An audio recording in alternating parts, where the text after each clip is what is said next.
guys. Ayan mga super mom. Ayan, sasama-sama o tulog.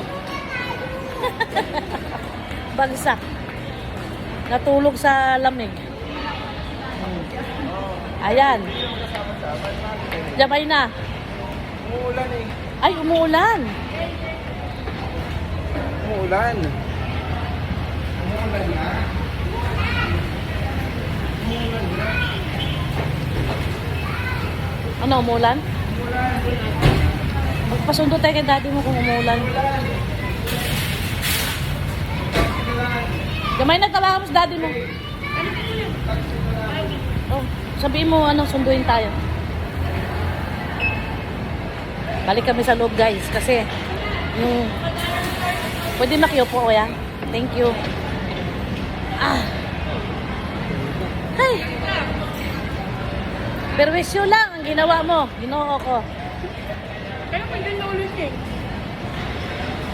Tuwan naman nanay niya, sinama ko yun eh. Tuwan-tuwan, di mo inisip para pagod ako. Alam mong bumaghapon, nasa labas ako eh.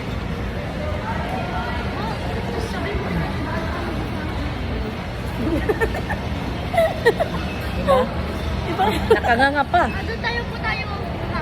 Ako po na nga yun eh. Diba? Kinikit mo din. Sarap ba? Reklamo ka. Sarap ba? Yan na lang bayad niya sa galit ko. Galit, kinikit mo. Ang itim ng eyebag ko. Pero no, nagano ka sa vlog. Oh, diba guys?